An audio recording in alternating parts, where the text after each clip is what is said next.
Perkenalkan, nama saya Sarmolis Tinjak, NPM 19010101086. Saya prodi PGSD dari grup kedua, mata kuliah belajar dan pembelajaran dari dosen Ibu Kani Loren Syamturi. Di sini nanti saya akan menjelaskan tentang pembelajaran pada abad ke-21.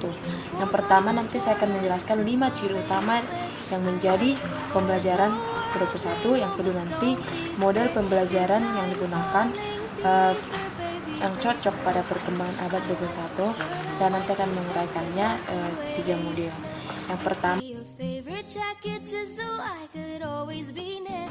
Yang pertama, guru bukanlah satu-satunya sumber belajar.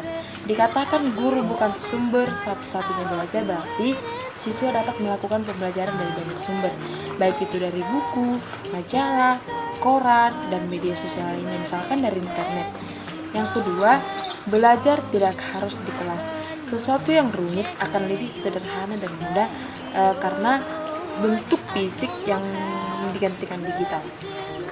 Sehingga belajar siswa tidak lagi butuh kelas, melainkan ruang tak terbatas, waktu yang bisa dilakukan di mana saja dan di mana siswa yang disukai. Yang ketiga, murid dapat belajar dari terlebih dahulu sebelum diajar oleh guru. Sebelum abad 21, siswa menunggu perintah guru baru dikerjakan. Kalau sekarang, siswa bisa melakukan pembelajaran terlebih dahulu tanpa perintah dari seorang guru. Yang keempat, proses belajar mengajar berubah dari teaching and learning menjadi learning and tutoring. Pada abad 21 ini, guru bertindak sebagai pengajar kepada siswa secara individual. Dia bisa disebut sebagai pamong yang memfasilitasi pembelajaran kepada per individu. Inilah yang disebut dengan tutor, berarti guru itu dikatakan sebagai tutor. Yang kelima, guru berperan sebagai tutor. Dalam pembelajaran tersebut ada yang disebut dengan cooperative teaching learning, sehingga terbentuklah kelompok-kelompok pembelajaran. Untuk inilah guru mendampingi mereka, istilahnya dikatakan tutor.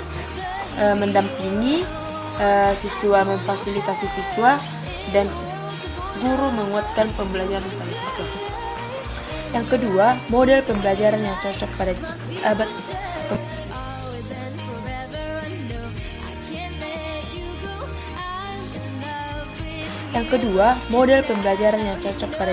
abad pembelajaran abad ke-21.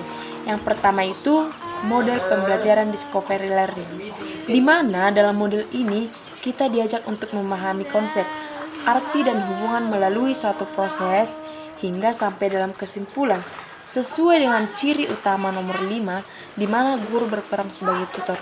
Artinya, guru berperan penting dalam memfasilitasi dan menguatkan pembelajaran. Jadi, melalui model ini, guru terbantu dalam proses pembelajaran. Contoh konkretnya di sekolah, dalam proses pembelajaran misalnya, guru membentuk kelompok belajar peserta didik dan memberikan materi ke setiap kelompok dan menyuruh peserta didik untuk memahami materi, dan guru berperan untuk mendampingi peserta didik dalam proses belajar berjalan. Yang kedua, model pembelajaran problem based learning. Model ini bertujuan untuk menyelesaikan suatu masalah ataupun memecahkan suatu masalah. Sesuai dengan ciri utama nomor 2 yang saya sebutkan tadi, yaitu proses belajar tidak harus di kelas. Berarti peserta didik dapat melakukan pembelajaran di luar kelas, misalnya melakukan eksperimen dan percobaan terhadap suatu benda. Di sini peserta didik harus mampu menyelesaikan permasalahan dari percobaan yang dilakukan. Contohnya, peserta didik melakukan eksperimen penggabungan warna yang dilakukan di luar sekolah. Di sini peserta didik harus mampu menyelesaikan permasalahan dari materi yang diberikan. Misalnya, mereka mencoba menggabungkan warna merah dengan biru yang hasilnya nanti menjadi warna ungu. Selanjutnya, model pembelajaran inquiry learning, di mana dalam model ini siswa harus mampu mencari dan menyelidiki sesuatu secara kritis dan logis. Berarti di sini peserta didik bebas menggunakan pusat pembelajaran sesuai dengan ciri utama nomor satu, bisa dari referensi buku maupun internet, dan pembelajaran tidak berpusat lagi pada guru. Berarti